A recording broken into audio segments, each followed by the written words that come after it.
Good night, Shanade, Beharry, and welcome to my podcast, Keeping It Real, Alicia Nelson.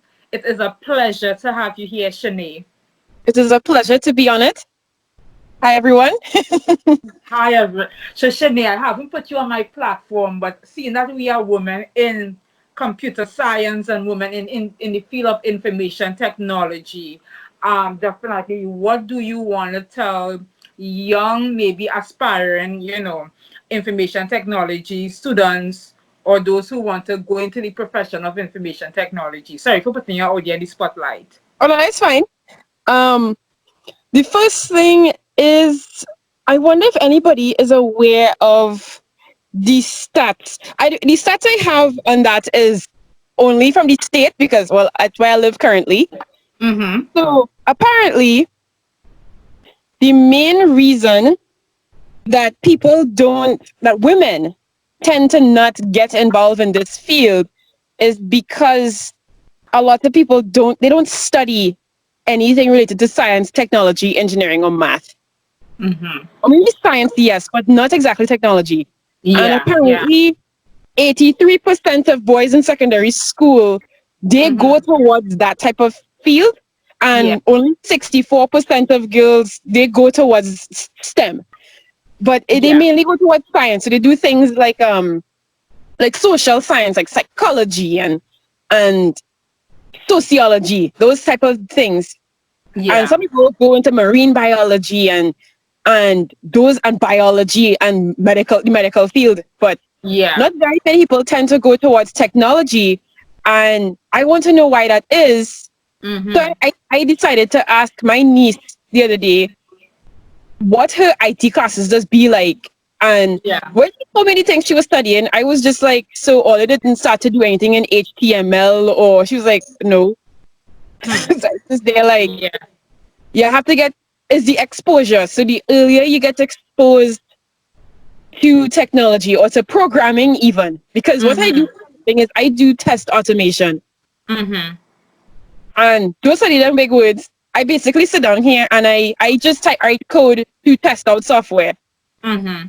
to make sure they work the way that they ought to work. And if it don't work the way that it should, then I have to go back to the developers and be like, hey, you stuff fail these tests and it shouldn't fail these type of tests. Mm-hmm. And I don't know if you ever heard the term behavioral driven development, but that's basically where I fall into. So Yeah, before the absolutely. software gets to people, Mm-hmm. it has to go through me first before it gets out there. Yeah, yeah. Totally understand. Something I wanna add to as well. I think Trinidad have a same similarity in the sense too because if we look at the Caribbean, you see a lot of guys basically going to the field of computer science and information technology. You understand? And I think maybe this platform is basically maybe what I want to do basically is sensitize women to as well and let them know that information technology is not how to say it, a feminist kind of field. Does that Yes. make sense? It's definitely not that. And you too as well, you are talking about I think more you're studying computer science, if I'm correct? Or Yeah, mathematics. that's what I have. Right, computer science, right? And I've done information technology, I've done a lot of programming and stuff. But I think there's a lot of stigma. Like, even though me being a computer programmer in my job too, as well, even though when I go to different fields and people see me as a woman, they'll be like, oh my God, you are the computer programmer, you are. And there's a stigma there. And I think, my platform here is to encourage people and let them know, it's not a feminist thing. It's definitely a career women should pursue just like engineering, and it's a very fascinating field, and there's so much you could learn, and it's a good paying field too as well. You feel kind Hmm. of empowered when you're doing information technology. Yeah. So you tell me something about tech. What do you love about tech? What inspire you about computer science and the field of information technology, because it all falls behind the whole title of information technology. Yeah. Well, so far, I have to backtrack just a little bit and give like a brief, like, I guess, I don't want to say a history, but Yeah. what my program was like. So I studied abroad. So I studied in the States, in North Mhm. Carolina specifically. And where the town I decided to go to school in is about, hmm, the population here is more than 50% Caucasian. Yeah. So, and the university I went to, people typically like to say UNC so white or whatever because it's Yeah. so many Caucasian people there. And when I went into my degree program, which is computer science, the first class, there's a lot more variety there. There's a lot more women. There's a lot more different men of different ethnicities other than Caucasian. And Yeah. then as years went by, as I started to climb up in my degree program, those numbers started to fall. And I Yeah. got to the point where I was in a classroom, it would have 25 people. Yeah. And you will have 19 fellas. Yeah. Of those 19 fellas, 2 of them will be black or some other person of color. It could be Yeah. Indian, it could be Chinese. Yeah. We call them immigrants as we say it. Yeah. You could call them immigrant. Yeah. But I'll just stick with people of color because some of them born and grew up here too. But anyways, so and then 6 of them will be girls. And from the girls, you will have the most variety there. You'll have they will have a girl from Korea. You'll have me. Then they'll have they'll have like an Indian girl or this Greekish girl, and then so it'll be 3 of us, and then the rest are white. Right. And then when I got to one of my final further up classes, it had a point when it was 20 fellas in the class and 3 girls. Yeah. That was just, I looking around and everybody, and we had 1 black dude. Yeah. And it was just like, oh yeah, and a Jewish fella. Because technically people aren't exactly white, but they could pass. Yeah. And it was just like, what going on here? So we had this discussion in one of the classes I had to take about why it is in the technology field, especially in the international level. Yeah. Why, when you think of successful technology people, why do you think of a white man? Why do you think about Bill Gates and Mark Zuckerberg and all these other people? Like, do you know what the founder of Google looks like? I have no idea. The founder of Google is an Indian dude. And most people don't even know that. Yeah, it's so true, because we always with the theory of Bill Gates and Most people will just assume yes, probably just an ex-white man, and I just hear like wrong. yeah. Person of color. Oh, like it founded this massive company. Well, technically Google is underneath a bigger company called Alphabet Incorporated, but that's not coming up. Yeah. It's crazy. So it goes into the line of ethnicity as well. And in my field, in the States, somebody will consider me a golden goose if you must. I'm the woman, but I'm a woman of color. Yeah. In the field, which is only sadly 2% of the people in this field. In the States. Wow. In the whole States, only 2%. Wow. That's crazy though. That's really crazy. Because let me say this, well, I don't know. I'm planning to, migrate eventually and be in New York and maybe have a job there, but I'm hoping to see a lot of, mixed here, at least in the information technology. But hearing this from you is like an eye-opening, and I know you would have a lot of experience being in California, if you say that. Well, I've never been to California before, or Silicon Valley even. Yeah. Hopefully one day. One day you will. Who will get across there? You will, definitely. I would definitely see you doing a good computer job, don't worry. You have to represent. Yeah, we have some Trinidadians on Facebook. They hire up, but they don't do the tech part of Facebook. They do the communications and all that nice stuff. Yeah, I need to connect with these people because I'm trying to build my tech channel, people. This is the reason why this podcast is for the tech channel. And I'm bringing tech people in. Shanade, we need to link them and join them into the channel so we could be able to have some tech. We have to go and connect them on LinkedIn. Like right now, I'm connected to a few recruiters from not few. It's specifically 2 recruiters from Google.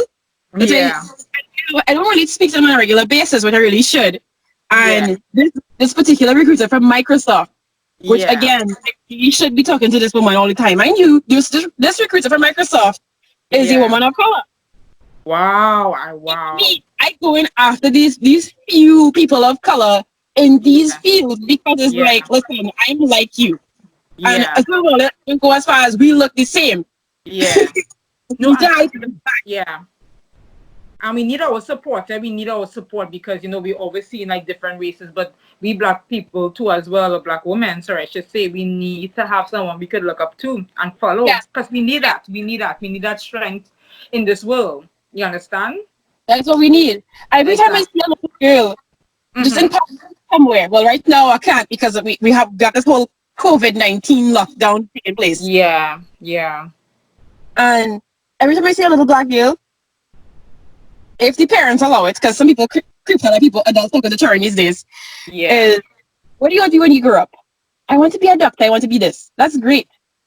Yeah. I would love for you to be a doctor one day because guess what? She likes Doc McStuffins. And you see how that representation matters. And Yes. I always ask, what about being like Mark Zuckerberg? And she'd be like, I don't know who that is, but like, well, that's the guy who made Facebook. Yeah. She's like, I can't do that. I was like, why you can't do that? I Yeah. don't know. I was like, well, you could do anything you want. And I hope one day you Mm-hmm. aspire to go into technology. I'm in Yeah. technology, but I'm alone right now. Well, not alone, but I know it's what you very, mean. Yeah. ever so often when I do see somebody that looks like me, they're either much Yeah. older or they're from a whole different other state or from a whole different other country. And it's about, Yeah. I want you to join me on this journey too. And they'll just smile and laugh. And I said, but Yeah. programming isn't difficult. It's very logical. And you Yeah. don't need a boy's brain to do it. Exactly. You're correct. You're definitely correct. I want to ask you another question. Mhm. Give me some programming languages that you know. I know Java very well. Right? Any other more? You could mention any other And more. I also know Python and Right. JavaScript. But by the way, those three languages are critical nowadays to know that I just so happen to know them. Right. Because Very our okay. university try to prepare us for the future. So they try to teach us what they think would be popular eventually. Mm-hmm. And it just so happened that Java was always, climbing up there. Yeah. And JavaScript is now climbing up there and Python as well. And it's just here like, well, I just happen to know those three. Look at me. Mm-hmm. Marketable. Very marketable. Yeah. Tell I me also know how HTML and CSS, but yes, that's basic. Everybody now should I'm do gonna that. say that. I was gonna say how could she not talk about the even the basic like HTML and Yeah. Yeah. CSS. Come on, let me hear you. Yeah. Yeah, but everybody like to me that's the beginner languages that everybody should know. They're not difficult. Exactly. It's the foundation. And it's the foundation, yeah. Mm-hmm. And What? my Yeah. Mm-hmm. what's that? Continue. Sorry. Don't I was worry. also exposed to It's Pascal when I was much younger. So knowing Pascal and then moving to C got me ready to learn Java when I was in university. right. I'm not gonna say that because yes, C is definitely a foundation. C and Yeah. C sharp in order to learn Java Problem because C. yeah. The problem with C, which is what I was explaining to the CTO of the company I worked for, was I was too young when I learned about C because C damages the computer. And it's only when I explained to my mom, it took me years to finally understand why it is when I program in C on the computer that it basically destroyed our computer at home. Yeah. Damage C mingles with the registers on a device. Right. And if you're just 16 or 17-year-old messing around with C in the computer and don't understand how this language could damage a hard drive, Yeah. you could do some serious damage. So I don't think C is the best language for a new person to programming to learn unless they do sufficient research on how this language could affect the device. Because C doesn't have a built-in garbage collector like Java and C Sharp and all those other languages do. Yeah. You have to manually code that into your work. And Mm-hmm. to most people, they don't think about that. They don't think about, okay, is my program going to affect the hard drive? Is it going to affect the registers? Is it going to affect anything hardware? And it Yeah. does. Right. Shanade, sorry to cut you short. We're moving on. Okay. Give me 2 tech tips you would give people on a regular basis, those with normal computer issue. And we know the normal issues basically. You know, oh my God, my computer is running slow. Give them 2 tech tips for that. One, always keep up to date with updates. Right. And Always update your system, people. Exactly. Tell update them your that. system. What Mm-hmm. you try updating? Do your research on which updates are stable. Because sometimes Microsoft push some stuff out there, and you just have to wonder why they push that. Because that is an update right after. So you're like, oh, sorry about that. That update wasn't supposed to come out. You have to be very careful with your update too. The next thing is have something that cleans your computer. Exactly. I want to tell people that a lot of people know about temporary files on their computer. You Most don't of the time, they don't, right? And then the next thing too is always remove all the temporary files too as well. Do that. clean your cache. Do that. You want to clean it, right? So, Shanae, moving on to our next thing. Mm-hmm. Let's talk tech. Let's talk tech. Tech is definitely it. What you think some of the how do you think technology definitely has improved society? I mean, that's an easy question, but I mean, it's my platform. I just want to talk here, being an IT professional. How has technology, from your standpoint, just give one example, has improved our life? It has helped a lot of people cope with loneliness, Yeah. especially the older people. Like my grandmother now on WhatsApp. You could call me. That is so true. That is definitely true. Shanae, yeah, you're finished. You're just going to elaborate. Okay, well, that leads to a whole other thing of if the coping mechanisms of loneliness is healthy, but we wouldn't really go there right now. That's a whole next up. No, we wouldn't. Exactly. But We won't it go there. helps people from far and wide and make the world smaller. So you can make friends in any country. Yeah, so true. Learn languages. So You true. can learn Definitely. in your home and not even have to touch that ground. You could just meet somebody online and you just practice the language talking to that person and they could practice their English talking to you. Exactly. It brought us Definitely. closer. So true. As well as the health medical field. It improved the medical field as well. Like a lot of people learn, like with stroke patients, Mm-hmm. a lot more information out there on how to regain your movement in that area and that part of your body that got lost. So true.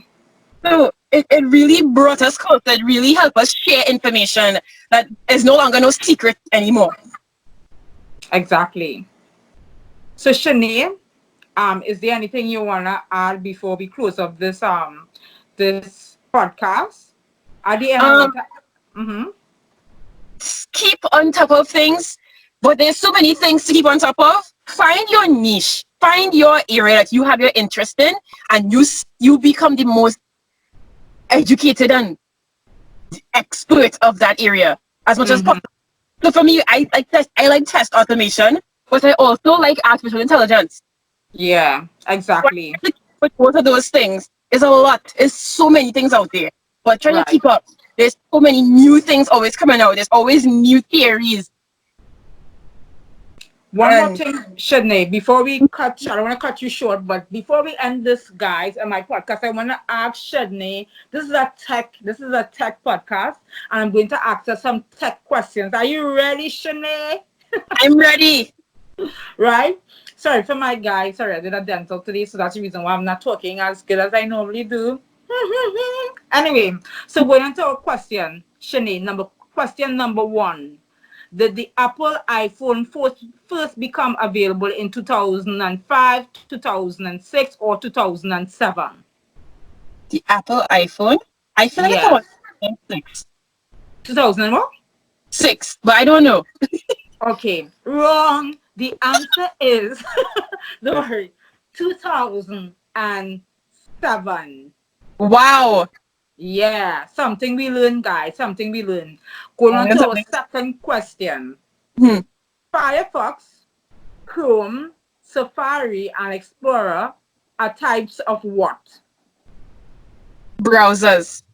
Very good. Web browsers. So for those of you all who do not know, sometimes you're only on Internet Explorer and you don't know there are other web browsers there. There are other web browsers. Safari is one. You understand? Firefox is one, and Chrome. And for me, I use Chrome most of the time because I think it's one of the fastest browser from my experience. So Yeah. and yeah. So Shanae, I want to say thank you so much for coming on my Thank you. channel. Thank you. Thank you, and I hope to see you again because I'm hoping that tomorrow you come on my channel again because we're going to do more tech stuff, and I think I'll be more prepared because this is my first tech podcast.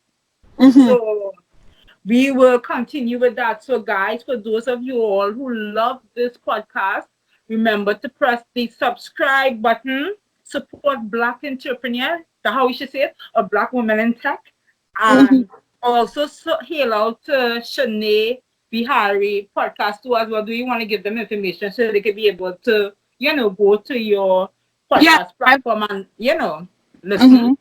My Do you want to podcast is called From Your Zoomerenial. And very simple. I'm a millennial. My niece is a Zoomer. I understand Zoomer logic, but I also understand millennial logic. So there's a way for us to communicate there. Very good. So guys, if you did love this podcast, press the subscribe or like or listen to more of my episode. Bye-bye and take care.